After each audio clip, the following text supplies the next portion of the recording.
David, your thoughts ahead of the opener against Macarthur? Very excited. Obviously, everyone's talking about how long pre-season here is in Australia, so it's great that we're finally got the games coming around. In terms of the squad, I think we've got a very good number, good depth in our squad. Great mix of youth and experience. We've had a lot of players that have come in late, but we've got almost everyone available, which is good, at different fitness levels. But the challenge is very exciting. Obviously, Macarthur just won the cup, so they'll be in high spirits. But we've got a group of players that have really bought into what we're trying to do here. We've spoken a lot about the new entity and the new culture, and obviously the new playing style. The players have bought in. The whole club has bought in, and hopefully now with a good start, good performances, the whole state can buy in, and that's what we're looking forward to, and can't wait for the game. And obviously you did mention coming off the back of winning the Cup, Macarthur, it's a fair test. They've got probably strengthened on last year, threats like Jermaine and Jacques. Yeah, I mean, when you look at the A-League in general, there's a lot of very good squads. Macarthur have been building over the years. They finished strong last year and have started strong this year. But the start of any season, and especially in the A-League, you really never know what you're going to get. Sydney won the Cup last year and then ended up losing the next 3 games. So for us, it's about all the quality work that we've been doing in pre-season, getting over there to Sydney and showing that this is a very different Perth Glory, different style, different club, and all of those words that we'll be using to implement this new culture and new philosophy. We want to bring it out in that game on Sunday. And obviously with your own pre-season, competitive pre-season until you went out in the Cup, do you feel you went out a little bit earlier? Would have liked a little bit more of a run of competitive games? Of course. We built up some real excitement beating Brisbane and then going on to have that game against City in front of our own fans and really show that, the exciting part of the football, not so much the scoreline. I mean, it was in our favour, but, obviously I don't want that kind of a topsy-turvy result. But in the end, I think it gave everyone an indication that it is a different team and a different mindset, different philosophy. But then to go out in the Cup, and you saw a lot of the State League teams, at the end of the season very strong, and we saw it actually with a lot of the other A-League teams. Unfortunately for us, even going down to 10 men in that game, I thought we should have still turned it around. We didn't, but we've learnt the lesson from that, and now we need to implement that on Sunday. Going into your first season, what's your mindset for success? Is it finals as a minimum? I think you always go into a season wanting to win everything you can. So I don't go in and saying this is the minimum requirement. We want to go in and try and win every game. We've got the mindset to be very aggressive in every game, home and away. That won't change. And the belief is for us to find a way to win every game. Where that puts us, and look, the way I say it to the guys is focus on the performance. You perform the way that our philosophy is building towards, then the results will come. And that was the same thing in the Cup matches, and we had, for the most part, very positive performances, led to very good results.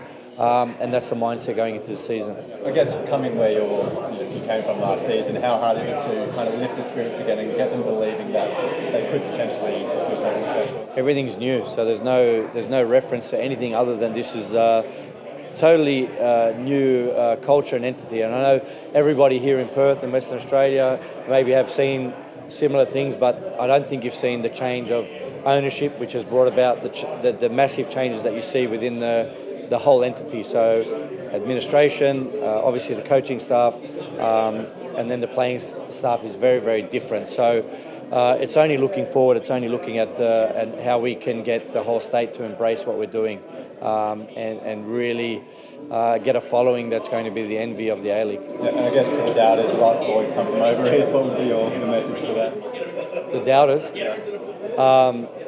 Let's just wait and see. But I think people sort of know what's coming at them, and as we refine and evolve as the games start coming, I think people are going to understand it's going to be very difficult to play against us. David, just on your personal journey, I mean, you've come a long way from Thursday FC way back when, I'm surprised nothing's come out about that yet. It might do. The memes might start coming. But, this is your first ever kind of foray into senior management. So on the eve of that season, what has the journey been like for you, and what will it be like to finally get involved and sort of get stuck into it? Well, you're right, it's my first foray, but I could have jumped into head coach management a lot earlier, and I chose not to. I wanted to educate myself in the toughest of environments. That's why I went to Red Bull. That's why I went to Leipzig. If I had jumped into management earlier, I would never be standing here with the experiences and the depth of knowledge that I have now. How that will end up playing out is a different story, but I'd much rather be in a position where I've had those experiences and that knowledge and that learning than not. So embarking on this, my first head coaching role, doesn't feel like that, because I think I've developed such a base in all the areas and all the countries that I worked in that everything's quite comfortable. I'm excited. It's more actually, funny enough, being Australian, but the dealing with the 3-month pre-season, which is very unusual when you go to Europe, where you don't have that sort of that's been the toughest thing to manage, because you're going into the first game not really understanding where you are.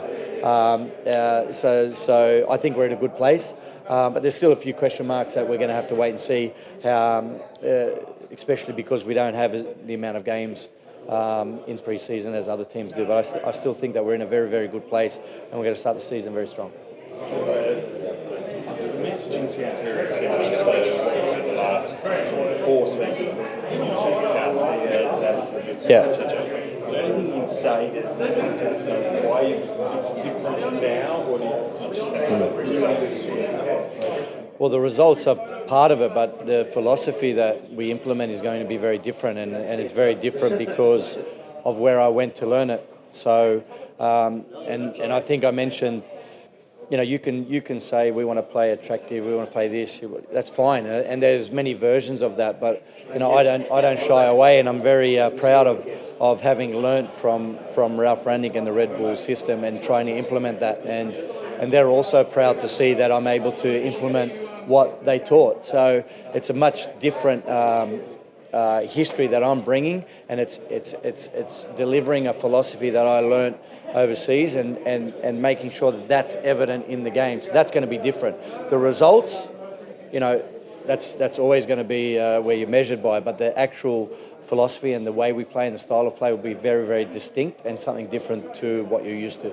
Is that ready to go from the get-go? From the start. And I guess some clubs say they have a philosophy that we're in a build, others are like, no, every season we're in it to win it. What's your personal philosophy in that one?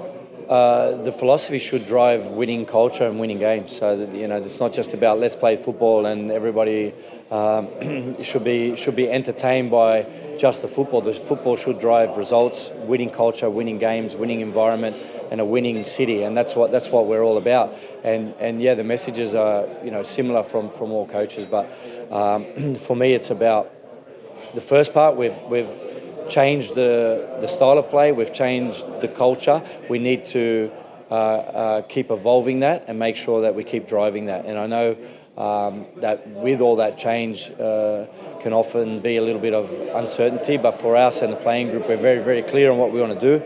And the players, and you even heard today in the launch, the players are driving the messaging now. They're saying it themselves. They've embraced it, which I was very happy about and proud of. But now we need to deliver it in the actual games. And how long do you think it'll take for you to kind of have a settled 11, to know who your 11 is? That one's a little bit more challenging. I think the challenge of our pre-season, the good thing when you're a new coach coming in is you've got a lot of time.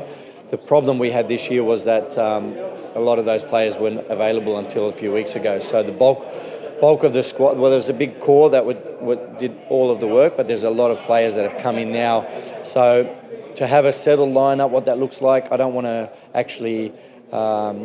I don't think of it as a first starting 11 and just a certain amount of players as the core group. I think we have a very, very good depth in this squad, and I want to utilise every player. So how that looks as the weeks go on, that's going to evolve and depend on performances, depend on how everybody gels together.